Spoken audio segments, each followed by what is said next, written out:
यह जगत सारा क्षणिक है और आत्मा एक नित्य है। आत्मा का अनुभव बस एकमात्र नित्य है।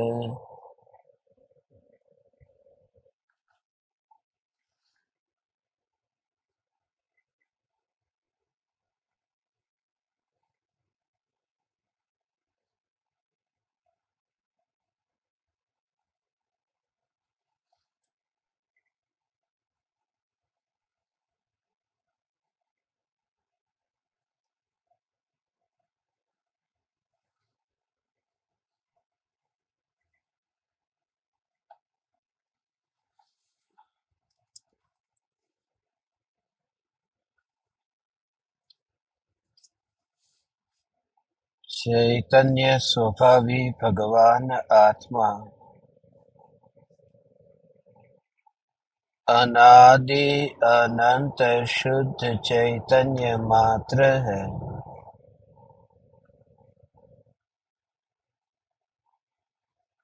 ज्ञान मात्र है।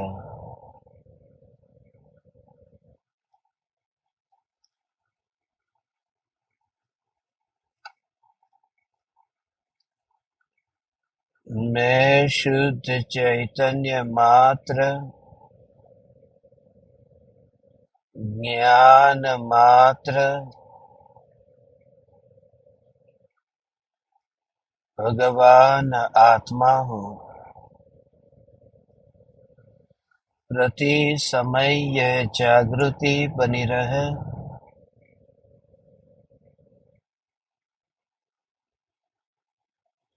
इस जागृति का नाम धर्म है।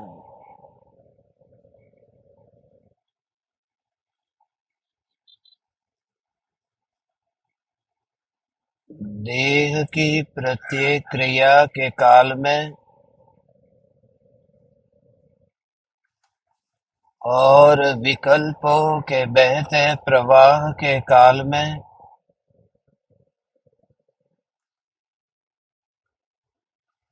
ज्ञानी को प्रति समय यह जागृति रहती है कि मैं चैतन्य तत्व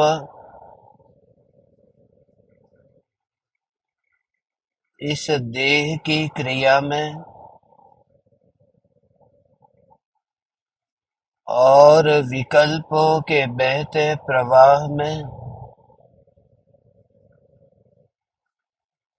कहीं भी मिला नहीं हूँ। ऐसा शुद्ध चैतन्य तत्व मैं हूँ।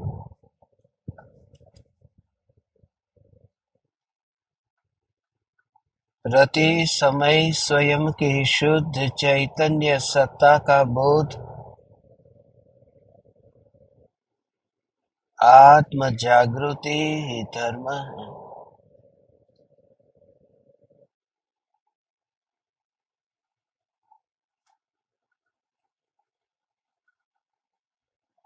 ज्ञान में ज्ञान की अनुभूति होते ही, ज्ञान में ज्ञान का स्वीकार होते ही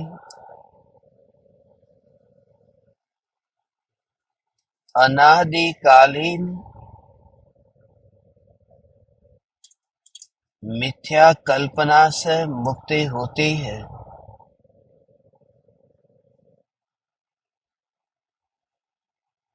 और यह पाता है कि यहाँ तो ज्ञान ही है और एक ही कारण है कि स्व संवेदन प्रत्यक्ष अनुभूति हुई है।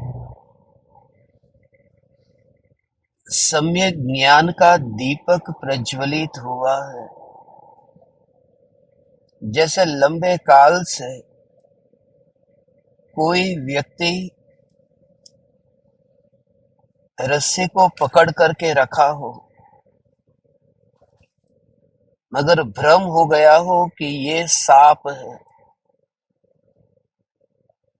और भयभीत भी होता हो, उसे छोड़ना चाहता हो,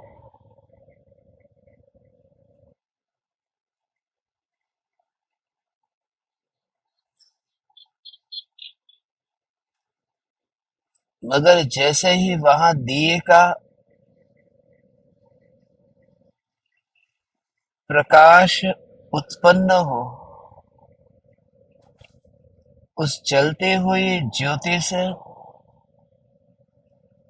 प्रकाशमान उस कमरे में उस व्यक्ति का भ्रम नहीं रहता कि यहाँ पर सर्प है। ऐसे ही इस ज्ञान में ज्ञान का स्वीकार होता है, तब ज्ञेयों की कल्पना नहीं होती। इसे ही कहते हैं अपने में समा जाना।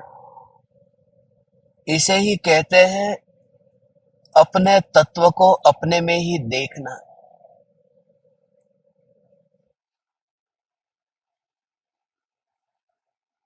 फिर मध्यलोक से ऊर्ध्वलोक में आत्मा जाता हो, या फिर मध्यलोक से अधोलोक में जाता हो,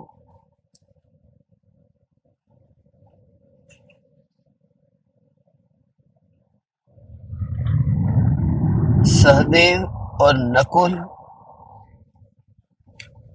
ऊर्ध्वलोक की यात्रा करते हैं। राजा श्रेणी अधोलोक की यात्रा करते हैं। मगर जब आत्मा गति करता है, उस गति के काल में भी ज्ञान स्वभाव से तादात्म्य में छूटता नहीं है, और इसी कारण से तीन लोक का कोई भी प्रदेश अज्ञानी के लिए राग करने योग्य या द्वेष करने योग्य रहता ही नहीं है। यही तो इस चैतन्य तत्व की महिमा है। पराई वस्तु सदाकाल हमारे साथ में रह नहीं सकती,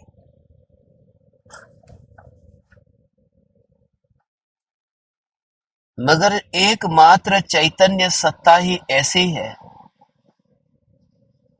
जो एक समय के लिए भी मुझसे दूर नहीं होती, क्योंकि यही मैं हूं।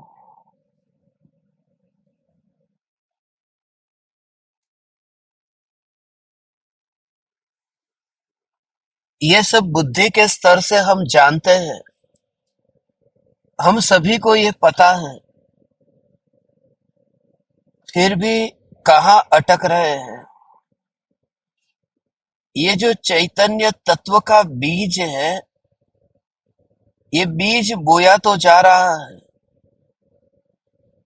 फिर भी ये अंकुरित क्यों नहीं होता है? उसका मूल कारण है जो परम कृपालु देव कहते हैं, बीज के लिए उस अंकुर को अंकुरित होने के लिए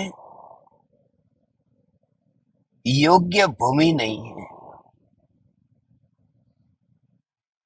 उस भूमि पर जहां हल नहीं चला है, वहां पर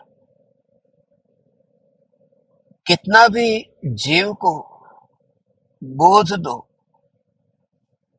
विशुद्धि के हल चले बिना देशना का बीज प्रयोग के अंकुर तक पहुंच नहीं पाता, और कर्ण की उन कलियों से गुजरता हुआ निर्विकल्प अनुभूति के फल तक पहुंच नहीं पाता। मूल में ही भूल हो रही है। ये बीज गलत जगह पर जा रहा है।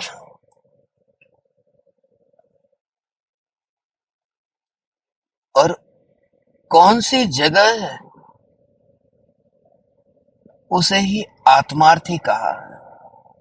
जहां आत्मार्थी का आत्मार्थीपन हो और वहां पर चैतन्य तत्व का बीजारोपण हो, तब वह जो धारा अंतर में चलेगी, वह धारा निराली होगी। यह एक सिद्धांत है कि कोई भी जीव अशुभ भावों से सीधा ही शुद्ध भाव में जाता नहीं है। फिर से दोहरा दूं, कोई भी जीव अशुभ भावों से सीधा ही शुद्ध भाव में पहुंचता नहीं है, जाता नहीं है। बीच में शुभ भाव आता है और उस शुभ भाव के काल में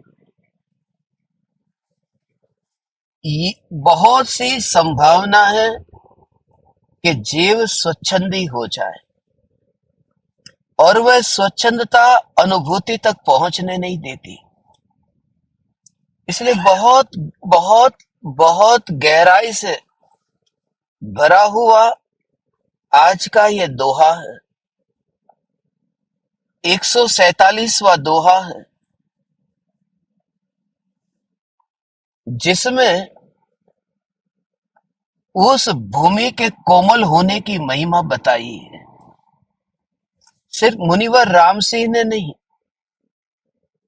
परम कृपालु देव ने जो आत्मार्थी के लक्षण बताए हैं, उनमें 38वीं गाथा में और 108वीं गाथा में जो संबंध बताया है, उसका भी भाव आज हमें समझना है। क्योंकि जिसके हृदय में कोमलता नहीं है, जिसका आत्मा अभी शुभ भावों से भी कोमल नहीं हुआ है, जिसने कपड़े पर लगे हुए उस मैल को अभी पाउडर के पानी में भिगोया भी नहीं है, वह चाहे जितना प्रयास कर ले, वह देशना पाने का अधिकारी नहीं है। और पा भी लेगा तो उसका दुरुपयोग बहुत होगा। वह निश्चयाभास में उसका उपयोग होगा। उसके कुछ बिंदु हमें समझने हैं।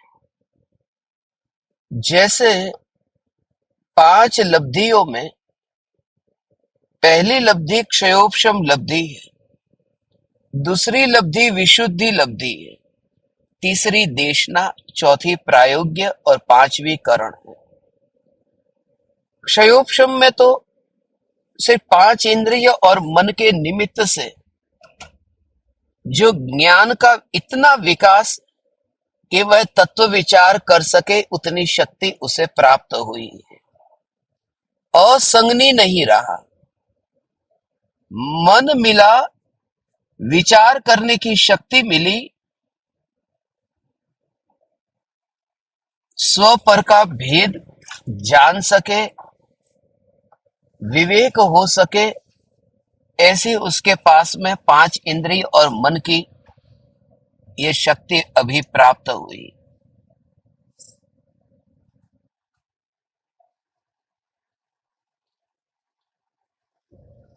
मगर ये शक्ति पाकर के, जैसे शेर है, वाघ है, उन्हें भी 5 इंद्रिय और मन मिला, शक्ति बहुत है, मगर मुनिराज के पास में जाकर वे मुनिराज को ही खा जाते हैं। श्रेणिक राजा के पास में शक्ति है, मगर वह शक्ति मुनिराज के पास जाकर के सांप को कैसे गले में डालना, उसमें खर्च करते हैं। कमठ पार्श्वनाथ मुनिराज पर किस तरह से उपसर्ग करना, उस शक्ति का उपयोग कर रहा है, विचार करने की शक्ति, जिसमें वो निर्णय कर सकता है कि मुझे क्या करना चाहिए। जैसे चींटी है और चींटी यहां पर बैठे और चींटी को छुए तो चींटी यहां वहां भागेगी, मगर उसमें विवेक नहीं है कि मैं कौन हूं, शरीर क्या है। वह भेद ज्ञान करने की शक्ति उस चींटी में नहीं है, क्योंकि वह भेद ज्ञान होता है वह विचारों से, और विचार होते हैं मन के निमित्त से। तो जब तक वो बाहर में उस प्रकार का उसे योग नहीं मिलता, तब तक वो व्यक्त नहीं होगा। खास ये समझने जैसा है, उसकी एक प्रक्रिया है। जैसे तिल में जो तेल है, वो मशीन में जब डाला तो तेल बाहर निकला, मगर वो मशीन ने तेल को बाहर निकाला, वो मशीन में से निकाला कि तिल में से निकाला। वो जो शक्ति थी वो तिल की शक्ति थी, मशीन की शक्ति नहीं है, मगर वो एक प्रक्रिया है। ऐसे ही जो भगवान आत्मा में विचार करने की शक्ति है, मगर वो जो शक्ति मन का जब निमित्त होता है तब वो व्यक्त होती है। मगर अधिकतर जीव जब वो शक्ति व्यक्त होती है तब उसका पूरी तरह से दुरुपयोग करते हैं। जैसे अणुबम बनाने के लिए विज्ञान में अलग अलग प्रकार के पदार्थों की खोज की, विमान की खोज की, रॉकेट की खोज की। इस शरीर को नष्ट न हो जाए उसे बचाने के लिए न जाने कितने कितने प्रयोग किए, दवाई खोजी। सारी दुनिया में इसी पर ही पूरे प्रयोग और खोज हो रही है कि ज्यादा से ज्यादा जीवन मिले और मृत्यु न हो। अंततः मृत्यु तो हो ही जाती है।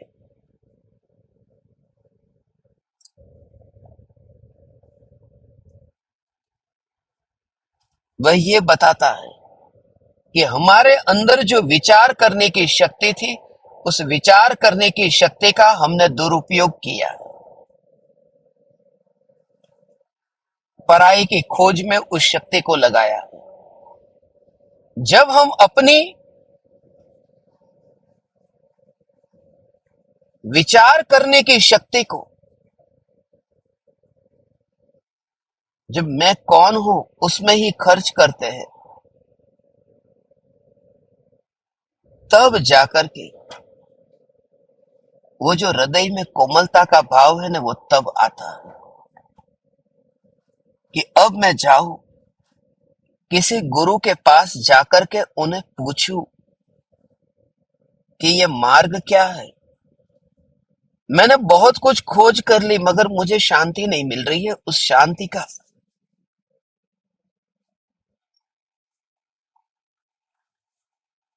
मार्ग कौन सा है। मगर वह जब जाएगा और पूछेगा, तब उसके अंदर में परिणामों में कोमलता होगी, वह झुकेगा। और यह झुकना बहुत महत्वपूर्ण है।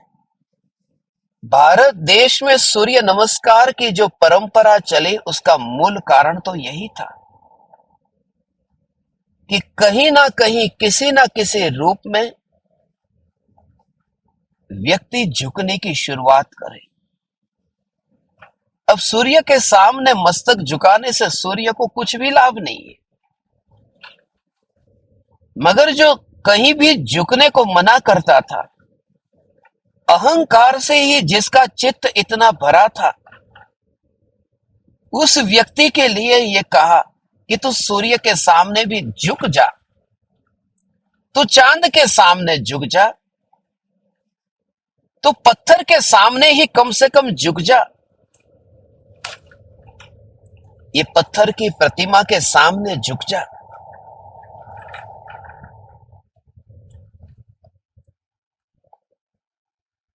वो भावों में कोमलता लाने के लिए ये कहा, क्योंकि उसके बिना वह जो अनुभूति की पांचवी लब्धि तक पहुंचने की जो यात्रा है वो बहुत दूर की यात्रा है। आज मुनिवर राम सिंह उस यात्रा तक पहुंचने की विधि कहते हैं और उसका मूल हेतु, मूल कारण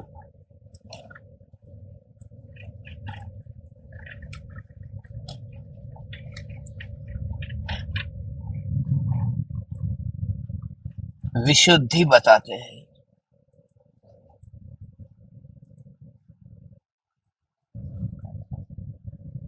और सभी की विशुद्धि अपनी अपनी भूमिका अनुसार होती है।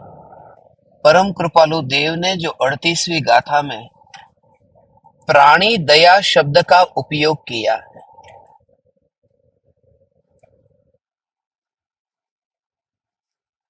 कषाय नी उपशांतता मात्र मोक्ष अभिलाष भवे खेद प्राणी दया त्या आत्मार्थ निवास। जो उपशांतता है ना, वो उपशांतता का अर्थ कषाय का उपशम नहीं है। वह उपशांतता का अर्थ कषाय की मंदता है, क्योंकि अभी तो आत्मार्थी है ना। आत्मज्ञानी तो बाद में होगा। आत्मज्ञानी तो तब होगा जब 119वीं गाथा पूरी होगी, तब वह आत्मज्ञानी होगा। मगर आत्मज्ञानी होने से पहले वह आत्मार्थी तो हो जाए। आत्मज्ञानी अर्थात जिसे प्रत्येक ज्ञेय को जानने के काल में ज्ञान ही जानने में आता है और ये ज्ञान ही आत्मा है ऐसा जानने में आता है, वह आत्मज्ञानी है।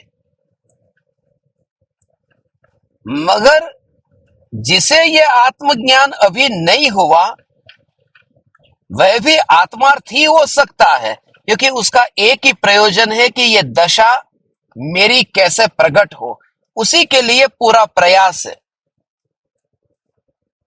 उसे आत्मार्थी कहा है, आत्मा से ही जिनका प्रयोजन है।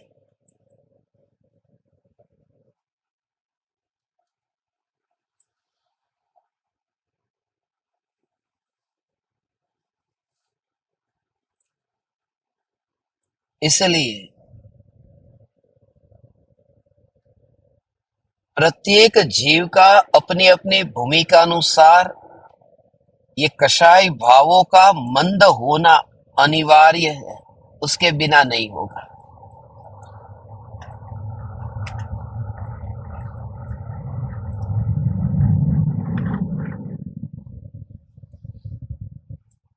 क्योंकि सीधा कोई छलांग लगा करके अशुभ भावों में से शुद्ध भाव में जाता ही नहीं। वो जो नरक का वर्णन आपने सुना है ना, कि नरक में नारकी एक दूसरे के शरीर को काटते हैं और वहां पर वो जो वेदना होती है उन नारकियों को, वो वेदना के काल में भी नारकी को सम्यक दर्शन हो जाता है। शरीर की वेदना इतनी है और वो वेदना सम्यक दर्शन का कारण बन जाती है। मगर लड़ाई लड़ना अशुभ भाव है, उसके बीच में भी एक भाव आता है, वो शुभ भाव है। पूज्य गुरुदेव श्री कांजी स्वामी की ये चैतन्य तत्व की पुकार सुनकर के, भगवान आत्मा की पुकार सुनकर के कुछ लोग ऐसे निश्चय के आग्रह में अंधे हो गए हैं और मान रहे हैं कि यह हमारी तत्व की श्रद्धा है। प्रत्येक व्यक्ति को ऐसा लगता है, अपना आग्रह अपने तत्व की श्रद्धा है, ऐसा लगता है। और परम कृपालु देव न होते तो मैं स्वयं ही मुझे गुरुदेव श्री की वाणी को सुनने के बावजूद भी घोर स्वच्छंदी हो जाता था, क्योंकि परम कृपालु देव के पास में वह बैलेंस है। परम कृपालु देव के पास वह कला है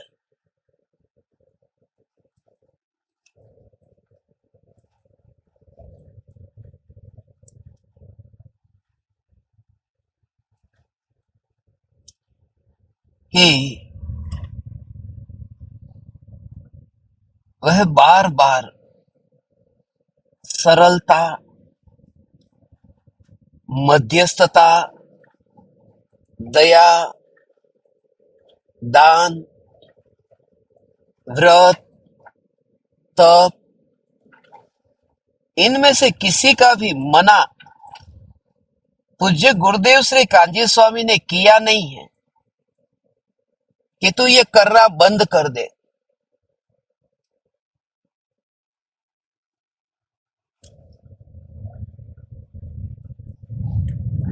स्वच्छंदी नहीं हो गए। उसका कोई भी व्यक्ति एक आध बार तो कहीं से ला करके बताए कि कहीं गुरुदेव ने उस प्रवचन में बोला हो कि छोड़ दे, यदि ये तू व्रत तप करता है तो छोड़ दे। गुरुदेव ने व्रत तप को छोड़ने का मना नहीं किया, उसमें धर्म की कल्पना जो की थी उस कल्पना को छोड़ने का मना किया, कल्पना को छोड़ने के लिए कहा, धर्म की कल्पना से मुक्त होने का उपदेश दिया था। मगर हम इतने निश्चयाभासी है, गुरुदेव कहते थे ना, दया, दान, व्रत, तप, शील, संयम आ बधु धर्म नहीं, ये सब धर्म नहीं है। तो उसका अर्थ क्या निकाल लिया?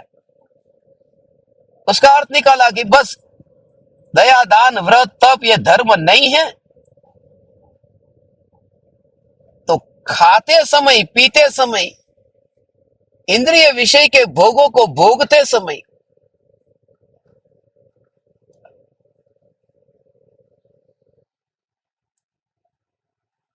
अपने को बचा लिया।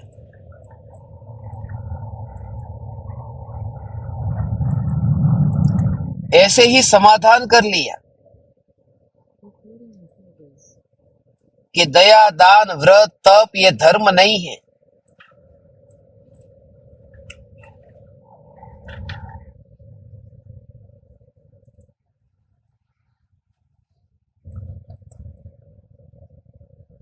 धर्म नहीं है, ये उसमें धर्म की मान्यता छुड़ाने के लिए बोध था। धर्म नहीं है, ये वो क्रिया करने का मना नहीं किया था।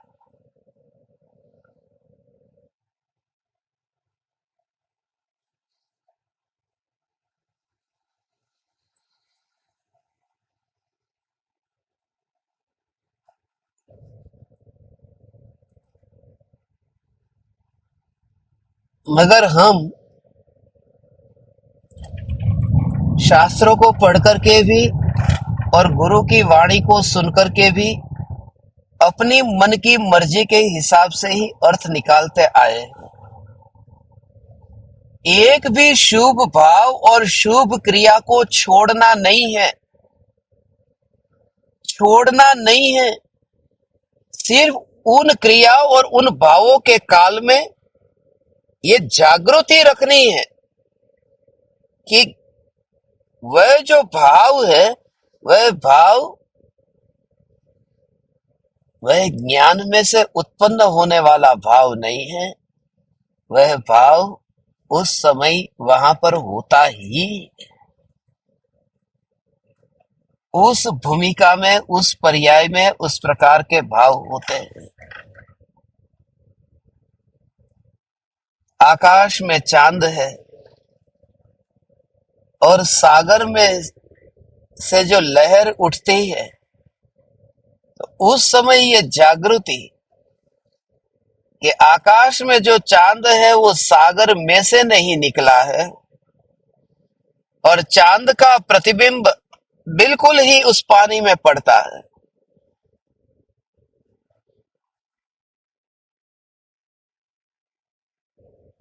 तो उन जीवों के लिए कि जो भी दया, दान, व्रत, तप, भक्ति का भाव है, उन भावों को छोड़ मत देना। उन भावों को छोड़ मत देना, वरना नियम से तू पाप में जाकर के गिरेगा। क्योंकि दूसरा तो कोई है नहीं, नियम से जाके पाप में गिरेगा। शुद्ध भाव आया नहीं है, और शुभ भाव में धर्म नहीं, धर्म नहीं, धर्म नहीं। जो वचन कहे हैं उन वचनों को समझो,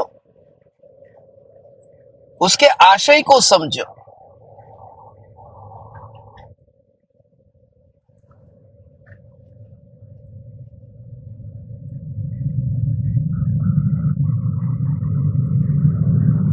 गुरुदेव कहते थे कि चांदी की थाली में भोजन करने पर भी ज्ञानी को उस भोजन के काल में भी कर्मों की निर्जरा होती है। और गुरुदेव चांदी की थाली में भोजन करते थे। अब ये अज्ञानी जानबूझ करके फिर वो चांदी की थाली नहीं थी और बाजार में जाके खरीद के लेके आ गया कि अब चांदी की थाली में ज्ञानी भोजन कर सकते तो मैं करूं और उसमें भेद ज्ञान करूं। यह निश्चयाभासी है। यह अपनी मति कल्पना से ही तत्वों को घटित कर रहा है।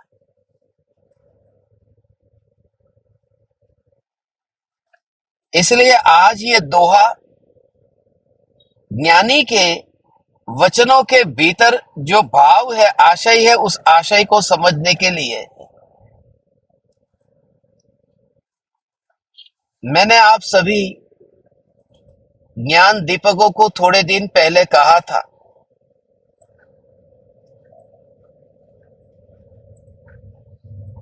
खास करके अभी मैं उड़ीसा और छत्तीसगढ़ गया था।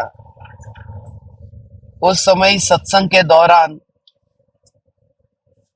जिनके घर में बहुत पाबंदी है,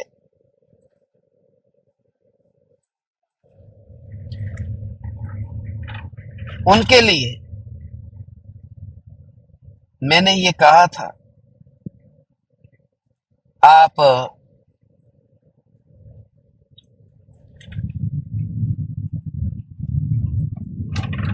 सफेद वस्त्र नहीं पहन करके बैठेंगे तो भी चल जाएगा, क्योंकि तुम्हारी परिस्थिति ऐसी है। मगर पिछले कुछ दिनों से देखता हूं कुछ ज्ञान दीपक अपनी मन की मर्जी से ही अब अपने आप ही ऐसे ही बर्ताव कर रहे हैं। ये तुमने उन शब्दों को जहर बना दिया। जहां जिनकी परिस्थिति ऐसी थी, जिनके पति को रुचता नहीं है, घर में विवाद होता है, तो उन लोगों के लिए थोड़ी छूट दे दी। इसका मतलब यह नहीं कि तुम्हें स्वच्छंदी होने को कहा। जो शब्द जिस भाव से कहा था, उस भाव से तो तुमने उसे पकड़ा नहीं और फिर प्रमादी हो गए। चलता है, चलने दो, क्या फर्क पड़ता है। मैं अब तुमसे कहता हूं, अब तुम्हें विनय से बैठना पड़ेगा। सभी स्त्रियों को बाल पर पूरी तरह से ढक करके ही अब बैठना पड़ेगा, क्योंकि तुम जो कहा है उसको जहर बना देते हो। सफेद वस्त्र पहन करके बैठना है, दुपट्टा सफेद ओढ़ करके बैठना है, क्योंकि तुम शब्दों को जहर बनाते हो। दोनों का बैलेंस रखो, नहीं तो ये तो खाली छोटी सी आज्ञा थी। अपनी मन के मुताबिक तुम कब तक चलोगे? उसमें कोई कुछ भी नहीं है। मैं आज आपसे ये कहता हूं, तत्व इतना बड़ा तत्व इतना विराट तत्व मिल रहा है। उस विराट तत्व के कारण आज सुबह मैंने कुछ ज्ञान दीपकों को इस वजह से रिमूव कर दिया था। बैठने का ढंग ही पता नहीं। थोड़ा मैंने समझा कि आपके घर में प्रॉब्लम ना हो, उस वजह से चलो ठीक है। मगर किस तरह से सत्संग में बैठना, तुम्हारे प्रति इतने भाव से जब तुमको ये कहता हो, तो तुम एक छोटी सी बात इतनी नहीं कर सकते। ये भी कसौटी है तुम्हारी। कि तुम कैसे बैठते हो। घर पर बैठ करके भी तुम्हें गंगा मिलती है, मगर तुम उतना भी पालन यदि नहीं कर सकते तो और क्या करोगे। आज ये शब्द तुम जो देखोगे ना, वो पूरे शब्द मुनिवर राम से के हम पढ़ते हैं। देखो, शब्द को पढ़ करके उसका भाव समझो।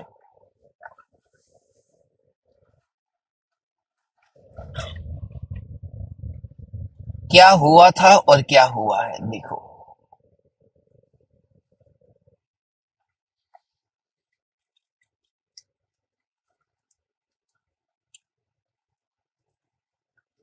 दया विहीनऊ धम्मडा, नाणिय कहवीन जोई, बहु एम सलिल विरोलिय इम, करु चौपड़ा न होई। जैसे बहुत पानी के बिलोड़ने से हाथ चिकना नहीं होता, अर्थात घी नहीं निकल पाता, ब्रैकेट में लिखा है, अर्थात घी नहीं निकल पाता, वैसे दया से रहित धर्म ज्ञानियों ने कहीं भी नहीं देखा। ये दया की महिमा बताई।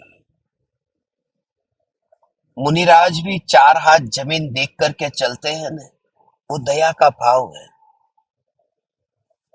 जब भी तुझे ऐसा लगे ना कि दया में धर्म नहीं है, तब कभी भी ये भाव मत लाना कि वो दया का भाव छोड़ने के लिए कहा है।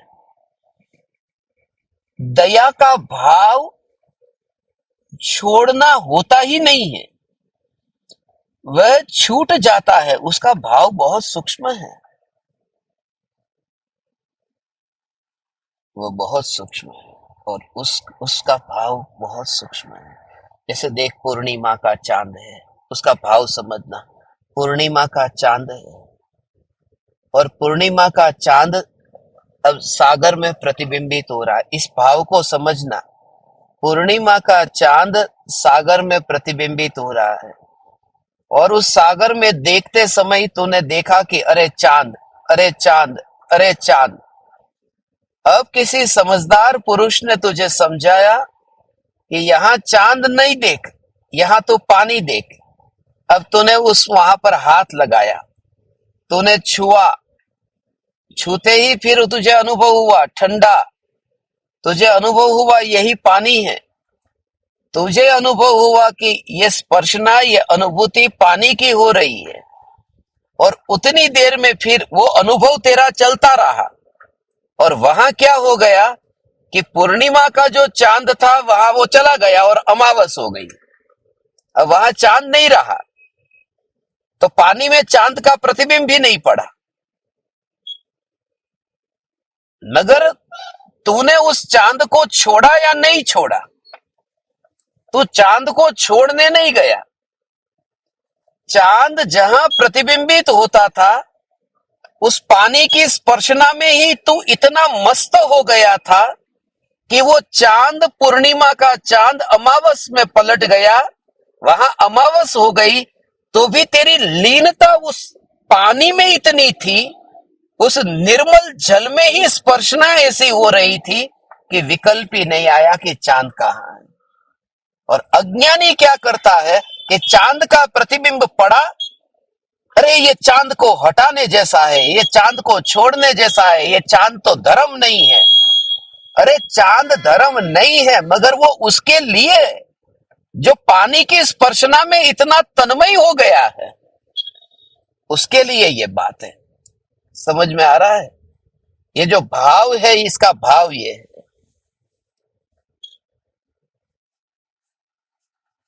ओ,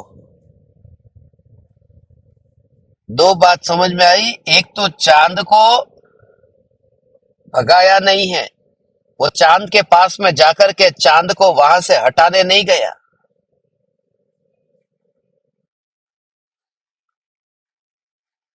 अस्थि की अनुभूति में इतना मस्त है कि उसका ध्यान ही नहीं गया,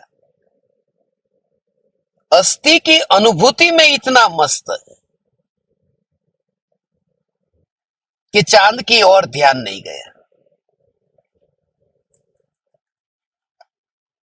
ऐसे ही जब वह भाव आता है, तत्व विचार जब चलता है ना, तो गुरु की देशना सुनी थी ने, तो उस समय गुरु भी तो याद आते होंगे, गुरु याद आते हैं ना।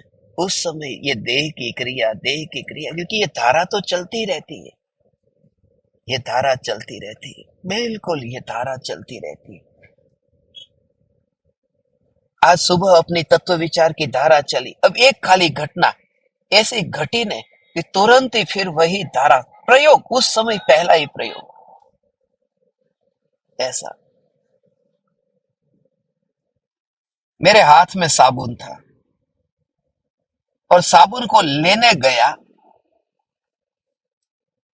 गया था कि हाथ में साबुन आया भी मगर गिर गया। साबुन कभी ऊपर से नीचे गिरता है ना, तो उस साबुन का आकार बदल जाता है, थोड़ा नीचे से ऐसा आकार बदल जाता है, ऊपर से गिरे ना तो जैसे ही वो साबुन नीचे गिरा ने, उस समय क्या भाव आया था, साबुन जैसे ही नीचे गिर गया उसका आकार थोड़ा बदल गया, आकार बदल गया कि तुरंत ही उस समय हो कि ये ज्ञान का आकार बदला। वहां पर तो साबुन नीचे गिरा, तो साबुन का आकार बदल गया, अरे ये ज्ञान का आकार बदल गया, मगर ज्ञान का आकार बदल गया तो वो जो फव्वारा है वो फव्वारा बदल गया, वो फव्वारे में जो आकार था वो बदल गया। मगर मछली की जिंदगी किसमें है कि पानी में है, तुरंत ही ज्ञान मात्र उसमें। आज बाथरूम में कितना टाइम लग गया पता नहीं है। मैं तुमसे ये कहता हूं कि खाली अपने सुबह इतना खाली ये विचार किया तो एक खाली घटना ऐसी गई कि साबुन लेने गया और नीचे गिर गया, तो इतना फिर चिंतन चिंतन चिंतन चिंतन चलता है। तो ऐसा चिंतन तुम्हें चलेगा तो ये स्वाभाविक है कि चिंतन चलेगा, उस समय गुरु की याद आएगी, मगर उस याद को तुझे भगाना नहीं है, उसमें यह जागृति है कि यहां कोई गुरु नहीं है, यहां पर चांद नहीं है, यहां पर पानी है, उसी की अनुभूति हो रही है। तो निश्चयाभासी मत होना, दया का पालन होना ही चाहिए। इस भूमिका में वो नहीं करेगा, नहीं करेगा, नहीं करेगा तो भटक जाएगा। थोड़ा कोमल हो जा। इसलिए तो ये गुरुदेव की इतनी पुकार सुनकर के हजारों लोग क्यों प्यासे रह गए, क्यों प्यासे रह गए? इसी वजह से, क्योंकि मूल जो तत्व ज्ञान है उसको देखा नहीं, और चित्त कहीं व्यर्थ में ही भटकता रहा। ऐसा एक छोटी सी घटना को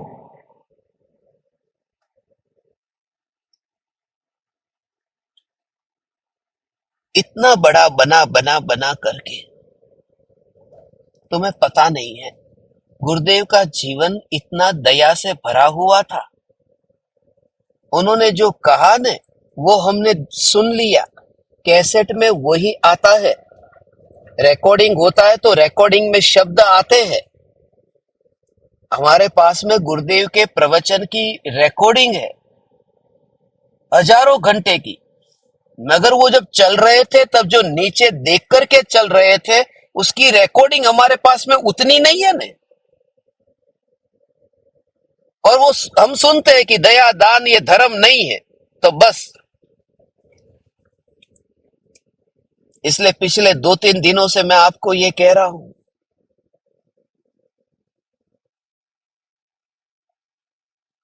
दया का भाव जब तक अंतर में नहीं होगा,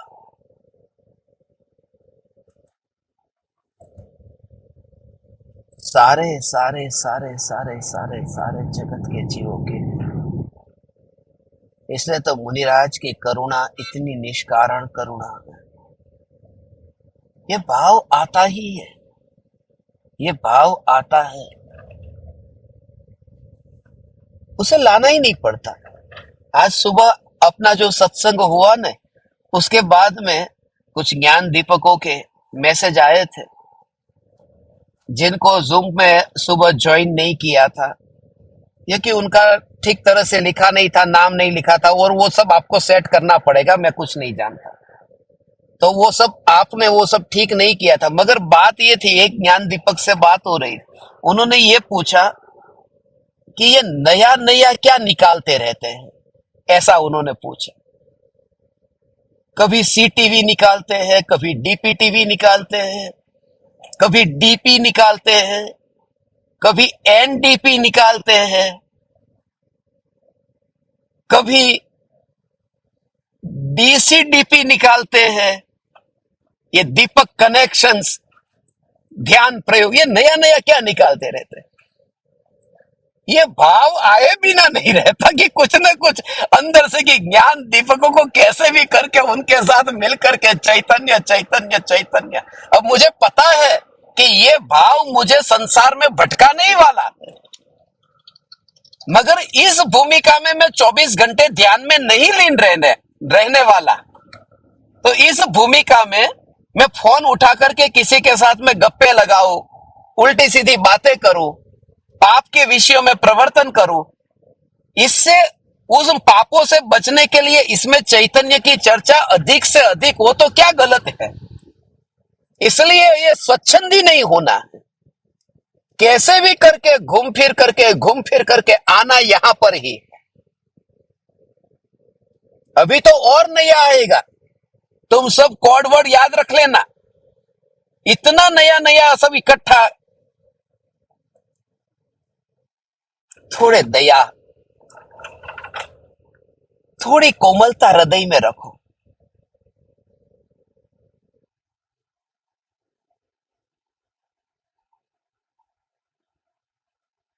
थोड़ी हृदय में कोमलता रखो।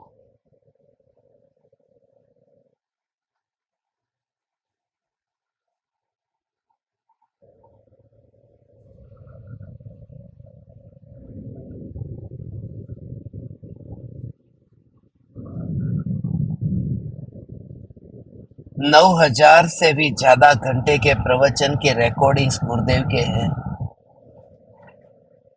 वो क्या शुद्ध भाव था, वह निर्विकल्प ध्यान था। ये 5 परमागम की जो रचना है, वो रचना क्या आत्मा में ध्यान में लीन होकर के हो रही थी कि दया के कारण हुई थी। जगत के जीवों पर इतनी दया का भाव आया तब हुई ना।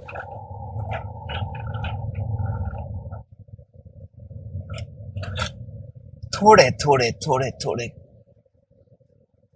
उन जीवों के बारे में क्या कहूं।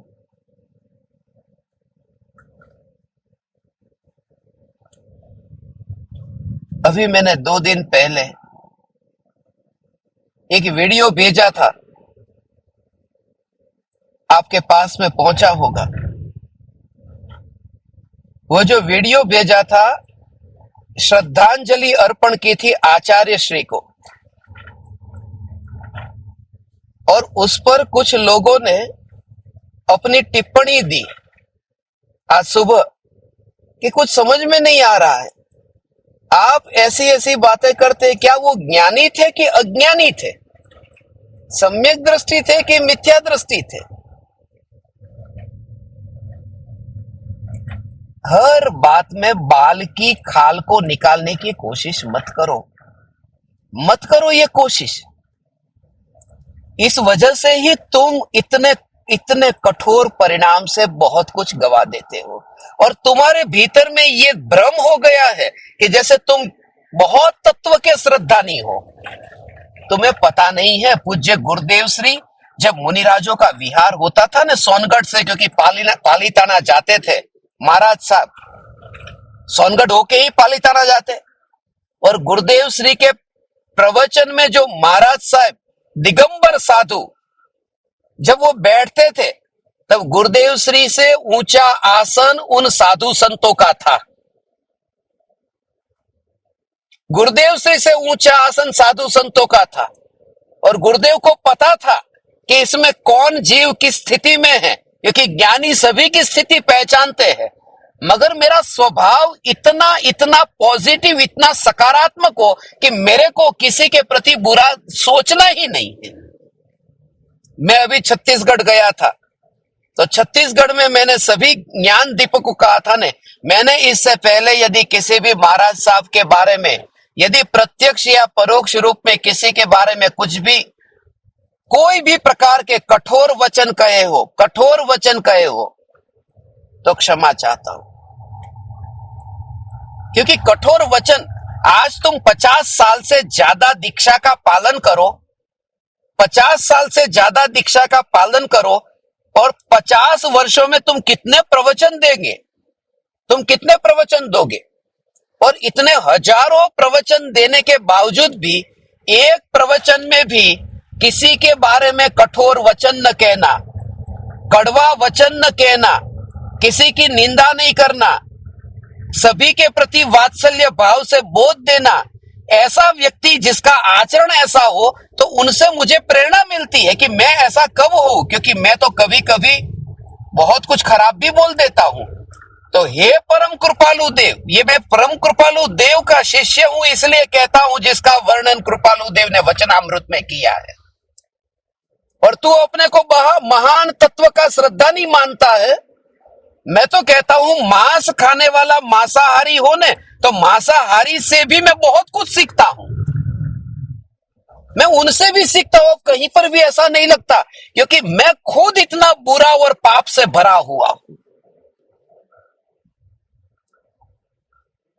हमेशा हमेशा हमेशा अच्छे गुण सीखो, सद्गुण को ग्रहण करो। बस इतने कठोर दिल के मत हो जाओ, सद्गुण को ग्रहण करके अपना हित कर लो। कहीं हर बार खाली बस अपने हाथ में ग्लव्स पहन करके आजा कुश्ती के मैदान में लड़ने के लिए, वो वृत्ति को निकाल दो। अब उन वृत्तियों को निकाल दो। अंत समय तक हाथ में कुछ भी नहीं आएगा, एक तर्क आएगा। ये कौन? दूसरे को जांचने परखने में ही तुझे पता चलेगा कि अरे जिंदगी तो ऐसे ही बीत गई। मैं दूसरों की कसौटी करते करते ये भूल ही गया, मैं अपने को जांचना ही भूल गया। दूसरे को जांचने बहुत जाते हैं, कौन ज्ञानी है और कौन अज्ञानी है। स्वाभाविक है, पूर्व के संस्कारों की वजह से इस प्रकार के भाव आए, क्योंकि ये भाव आए, पूर्व के संस्कार हमारे इतने हैं न। दूसरों की भूल को निकालने के लिए व्यक्ति जज बनता है, अपनी भूल को छिपाने के लिए व्यक्ति वकील बनता है।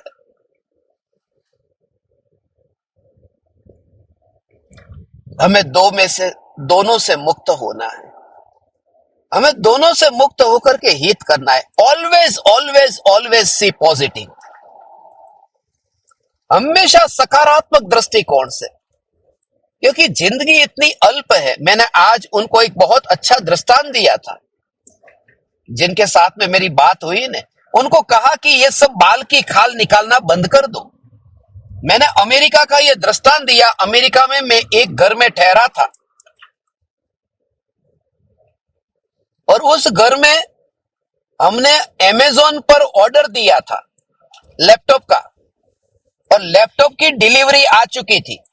जिस घर में मैं ठहरा था, उस घर के वहां पर पास में ही, बिल्कुल पास में एक आदमी है जिनको हम पहचानते थे, बिल्कुल शराबी, लास वेगस में जाकर के जुआ खेलने वाला, कितनी कितनी बोतल शराब की खाली कर देता है,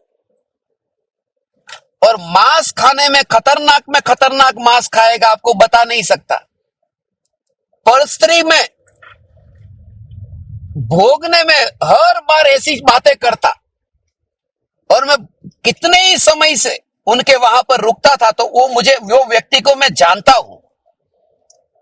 मगर जब हमारे लैपटॉप की डिलीवरी वहां हुई, और उसके पास का ही एक छोटा सा गांव था, वहां पर मैं गया था, हम दूसरे दिन वापिस आए, और वो आदमी वहां से कितनी बार गुजरता है, मगर फिर भी उसने उस शराबी, परस्त्री सेवन करने वाला, जुआ खेलने वाला ऐसा व्यक्ति, मगर उसने लैपटॉप को हाथ तक नहीं लगाया था। जैसे ही हम गए और उसने कह दिया आपकी डिलीवरी आकर पड़ी है, नहीं तो कोई भी वहां पर ऐसे ही छोड़ के चले जाते हैं अमेज़न वाले। हमारी तरह नहीं होता कि दरवाजा ठोक ठोक करके कहेंगे, क्योंकि इंडिया में होता है, दूध की थैली भी वो दूध वाला छोड़ के जाता है तो उठा करके पड़ोसी घर में रख देता है। तो अमेरिका में जब वो शराबी, तो उससे मुझे इतना सीखने को मिला। और जब मैं उनके बारे में कहूंगा कि मैंने उस शराबी से सचमुच सीखा है, और तुम फिर कहोगे कि अरे शराबी से क्या सीखते हो, जुआरी से क्या सीखते हो। अरे प्रत्येक व्यक्ति में जहां सद्गुण है वहां से मैं सीखूं, मैं जड़ न हो जाऊं। आज मुनिवर राम से यही कहते, तुम थोड़े कोमल हो जाओ बस। गुरुदेव की वाणी सुनकर के अब हमें उस वाणी को पचाने के लिए कोमल होना जरूरी है। कोमल हो जाओ, वरना पांडित्य के प्रदर्शन में ही जिंदगी बीत जाएगी। दूसरों को जांचने परखने में ही ये भूल जाएंगे कि मेरी जिंदगी का ऐसा जो अनमोल जो अवसर था, वो अवसर मैंने ऐसे ही गवा दिया। मुझे किसी की कसौटी नहीं करनी, कौन ज्ञानी है कौन अज्ञानी। मैं हमेशा बस सभी के सद्गुण देखूं, सभी के सद्गुण देखूं। यही तो सकारात्मक दृष्टिकोण है। मांसाहारी हो, जुआरी हो, मैंने 2 दिन पहले ही वो शराबी का भी दृष्टांत दिया था ना। जो शराबी शराब के नशे में, मगर उससे मुझे बहुत कुछ आनंद आता है कि हमेशा जय भगवान, वो शराबी भी बोलता है। तो अच्छा सा अच्छा जो सद्गुण है वो क्यों ना ग्रहण करें। और एक बात आपसे कह दूं कि आप भी कोई सद्गुण से भरे हुए नहीं हैं, आप में भी अनंत दोष भरे हुए हैं। मगर अनंत दोष होने पर भी आपके प्रति वात्सल्य भाव से आपको वात्सल्य भाव से सामने बिठाया ने, आपके प्रति इतना करुणा भाव से आपको दिन रात आपको बोध देता हूं ना, दिन रात आपको मेरे हृदय में रख करके सारी दुनिया में जाता हूं ना। तुम भी कोई सद्गुण वाले नहीं हो, मगर तुम में भी कुछ सद्गुण ऐसे है कि चैतन्य की रुचि जगी है। अपना समर्पण करने के लिए तुम तैयार हुए हो, अपने समय अपना देते हो। दोपहर का भोजन का समय हो, सुबह का नाश्ते का समय हो, रात्रि का भोजन का, शाम का भोजन का समय हो, रात्रि का सोने का समय हो, घर की जिम्मेदारी निभानी हो, मगर सब कुछ होने पर भी तुम अपना समय निकालते हो। ये चैतन्य परमात्मा, मैं आपको प्रणाम करता हूं। ये प्रणाम किसको करता हूं? तो कोई प्रणाम करने लायक है? मगर हमेशा सद्गुण देखेंगे, तो वह सद्गुण देखने वाली दृष्टि चैतन्य में डुबकी लगाने में बहुत उपयोगी होगी। वह दृष्टि उपयोगी होगी।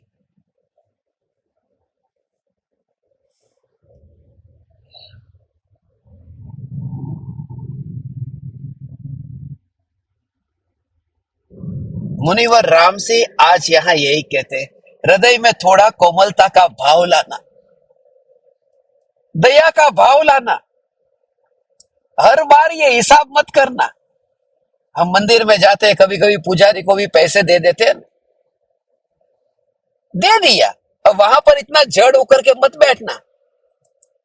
अब तो गिरनार गया, सम्मेद शिखर गया, वहां मंदिर बंद था, पुजारी ने मंदिर खोल दिया, तूने 100 रुपया 200 रुपया पुजारी को दे दिया कि नहीं नहीं नहीं नहीं, उनको तो तनख्वाह मिलती है, मैं काय को दूंगा। तो बैठा रहे मंदिर के बाहर, नहीं नहीं मुझे फर्क नहीं पड़ता। फर्क नहीं पड़ता तो घर में ही बैठा रहता ना, वहां पर गिरनार क्यों गया? तो वहां पर इस प्रकार का प्रेम से, दया से, करुणा से उनके साथ ऐसा बर्ताव करना। करना ये प्रेम भाव से ही, सभी जीवों के प्रति अपनी अपनी भूमिका अनुसार ये व्यवहार निभाना। ये जो काम वाली बाई है, खाना बनाने वाली बाई आती है ना, मैं तो कल ये कह रहा था, बापू जी के साथ में बैठा था ने, उनको है ना समय पर तनख्वाह दे देना, और है ना 200 400 500 जो भी, उनको ज्यादा भी दे देना। कभी तनख्वाह देरी से दी ने, तनख्वाह यदि देरी से दी ने, तो कभी क्या है कि तुमने खाना बनाया होगा ने, तुमको पता नहीं चलेगा, सीधा ही जाके थूक देंगे अंदर और फिर मिला देंगे। तेरे को पता भी नहीं चलेगा कि मेरी नौकरानी ने खाने में थूक दिया है। यदि तू वो खुश रहेगी तो तेरे प्रति भाव से भर करके, हो सकता है ऐसा भाव तुमको पता नहीं है, इतनी सब्जी में थोड़ा थूक दिखेगा भी नहीं। इसलिए ये तो एक एग्जाम्पल आपको दे रहा हूं कि छोटी छोटी बातों में जब हम कठोर हो जाते हैं तो बहुत बहुत बड़ी चीज हम गवा देते हैं। इसलिए बी फ्लेक्सिबल। इसी वजह से मैंने कहा था कि आप रंगीन कपड़े पहनो, पुरुषों के लिए भी कहा था ठीक तरह से व्यवस्थित बैठो, यथा योग्य आप सभी के लिए कहा कि चलो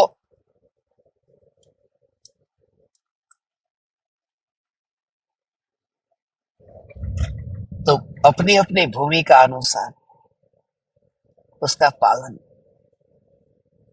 फैक्ट्री में जो चोरी हो जाती है, चोरी इतनी चोरी क्यों होती है?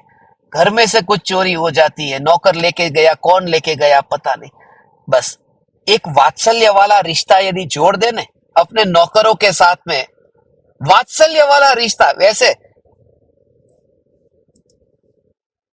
मैंने एक फिल्म में कुछ सुना था, एक सेठ अपने मैनेजर को कहता है कि मेरी फैक्ट्री में 10 लाख रुपए की चोरी हो जाती है।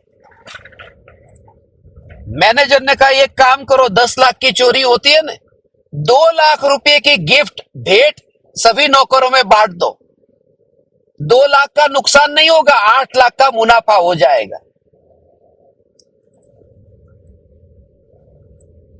10 लाख की चोरी से बचने के लिए 2 लाख ही खर्च करना है, और वो भी खाली इसके लिए नहीं, तू इस भाव से भर करके यदि करेगा, तेरे हृदय के अंदर यदि दया नहीं, तो कितना भी कर धर्म नहीं होगा।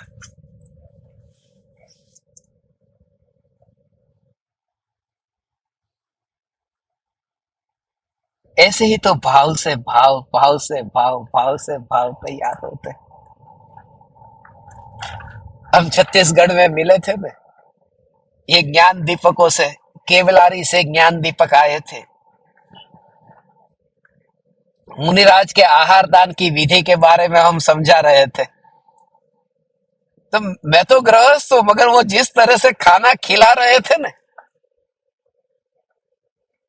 तो उनकी भक्ति को देख करके ये भाव आया।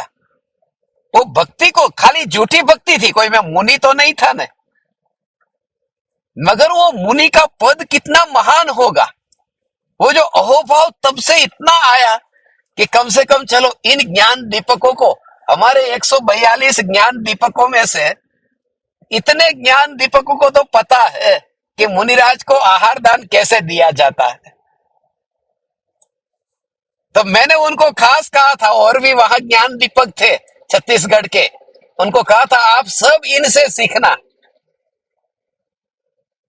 इनसे भी सीखना। अब मुझे पता है कि वो सम्यक दृष्टि नहीं है, वो केवलारी के ज्ञान दीपक आत्मज्ञानी नहीं है, मगर उनमें भी कितने सद्गुण हैं कि मुनिराज की भक्ति कैसे करनी चाहिए। तो हमेशा सद्गुण को देखो न भगवान, तो अंतर की डुबकी लगाने में आनंद आएगा, वो सहज डुबकी लगती है फिर। बस ये चैतन्य परमात्मा हमारा ज्ञान, दूसरा कोई करे या न करे, मैं एक ऐसा माहौल देखना चाहता हूं कि हम सभी ज्ञान दीपक हमेशा हमेशा हमेशा सद्गुण ही देखें, और हृदय में थोड़ा करुणा का भाव रख करके अपने उस अहंकार को भी पिघा ले, लोभ को भी पिघा ले।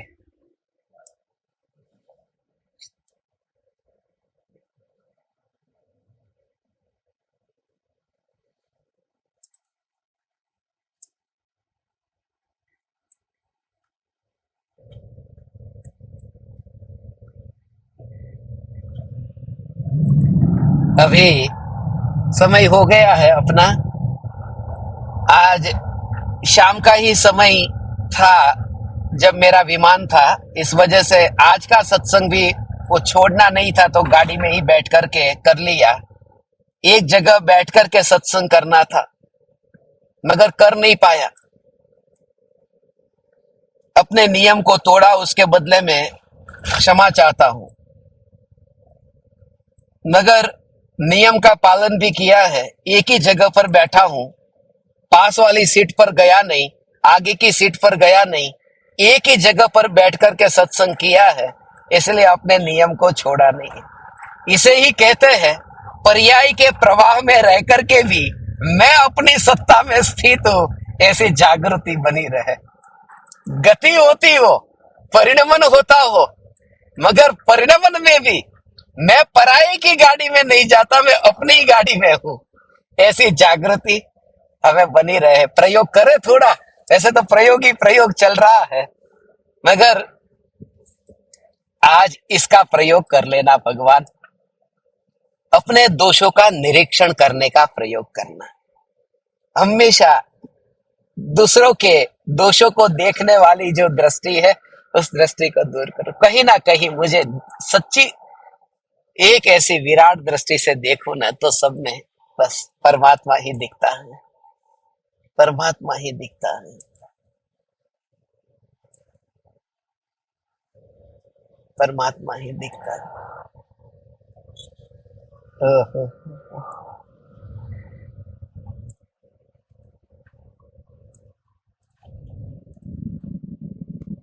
तब वो बेटा भी बुरा नहीं लगेगा जो तू ध्यान में लीन होना चाहता था और बेटे की याद आ रही थी, और बेटे के पास गया और बेटे ने लात मारी, तो वो बेटा भी बुरा नहीं लगेगा। वो भी बेटा तेरा हितकारी लगेगा, क्योंकि उसने भी तो तुझे ये मार्ग पर लगाने में तेरा सहयोग दिया ना। कहीं पर भी बुरा ना दिखे। इसलिए मोहराग द्वेष के विकारी भाव, ये विकारी भाव, इसमें भी बुरा नहीं है। बुरे भाव, बुरे भाव, बुरे भाव ऐसा मत देख। राग का भाव कैसा है? ये राग का भाव बहुत बुरा है, बुरा नहीं है। बुरा में तो फिर उस राग के प्रति द्वेष हो जाएगा। राग के प्रति द्वेष भाव, इसलिए कोई भी भाव है इस भूमिका अनुसार आया है।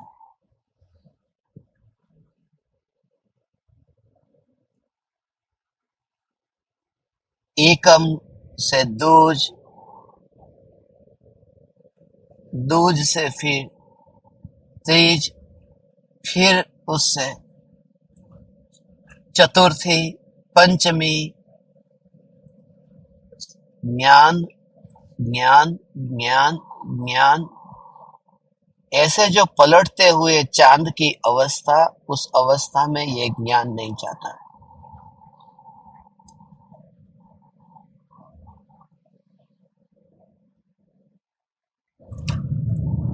और पानी को अहंकार नहीं आता कि चांद पूर्णिमा का हो गया, क्योंकि उस पूर्णिमा का चांद, जो चतुर्थी का चांद था, वह पूर्णिमा का हो गया। जो दूज का चांद था, वह पूर्णिमा का हो गया। उसके लिए पानी ने, सागर में जो पानी है, उनकी उस सागर की जो बूंद है, उस बूंद में से कुछ उछल करके उस चांद के अंदर कुछ नहीं गया। ऐसे ही अपने ज्ञान को यहाँ पर अनुभव करो कि किसी भी प्रकार के दया, दान, व्रत, तप के भाव में, व्रत तप के भाव में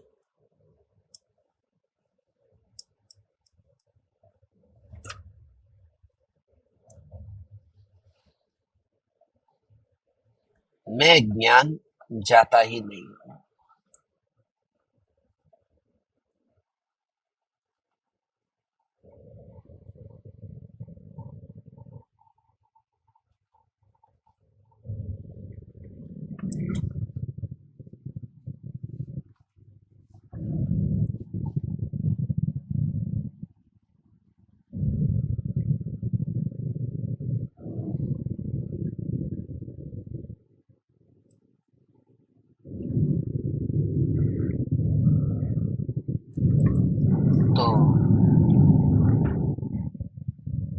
व्रत तप में, दया दान में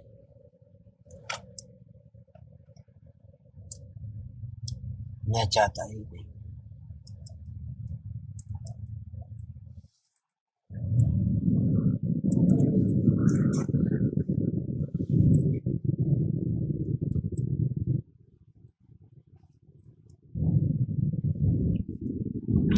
उनका उत्पत्ति स्थान अलग है।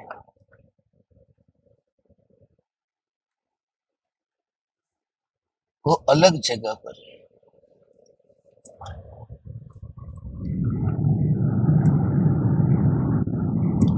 मगर वो जो अंतर में ये अनुभव करता है, जिसकी आंख खुली, वह ये देखता है कि मध्य लोक में मैं रहता हूँ, मैं इस लोक में रहता हूँ, मैं अलोक में नहीं हूँ। तो समस्त ज्ञान में, ज्ञान में, ज्ञान में, ज्ञान में,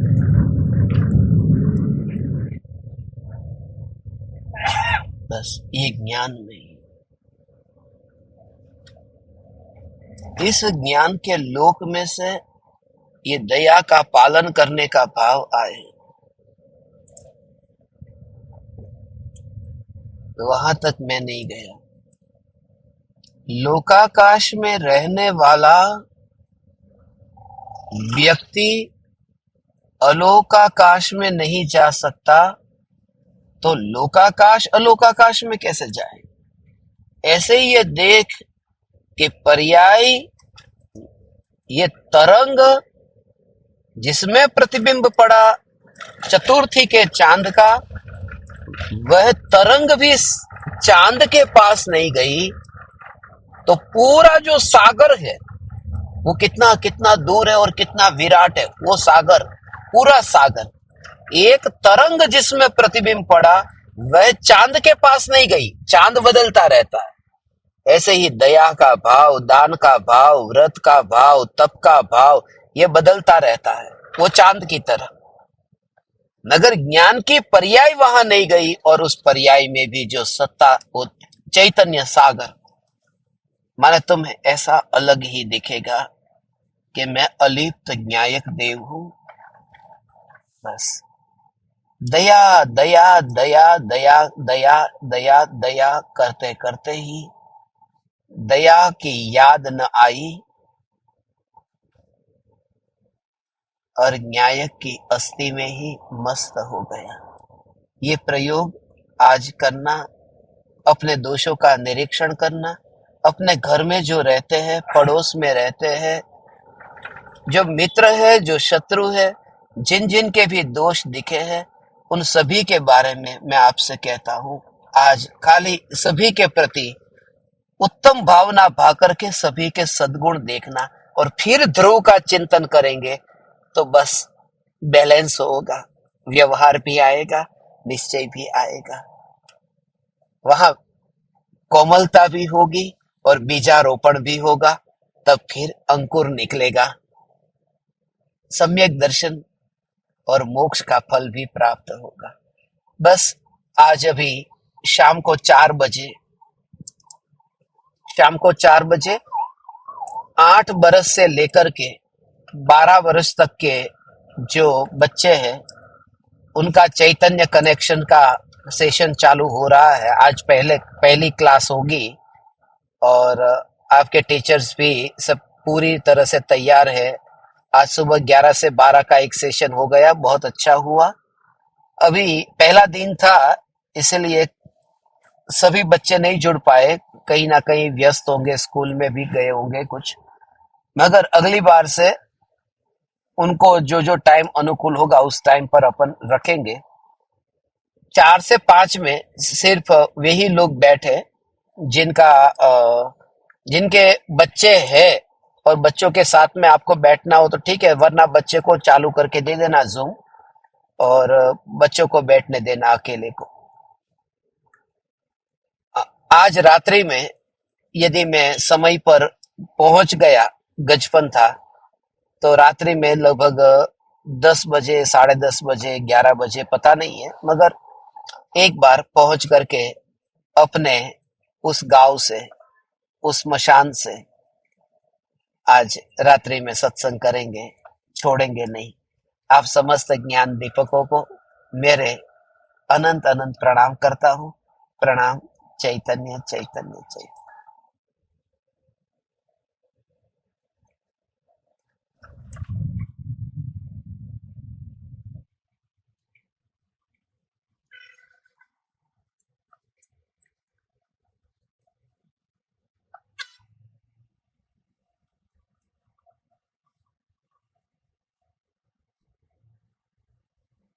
अहो अहो श्री सद्गुरु करुणा सिंधु अपार, इस पामर पर प्रभु किया अहो अहो उपकार, अहो अहो उपकार। देह सहित जिनकी दशा वरते देहातीत, उन ज्ञानी के चरण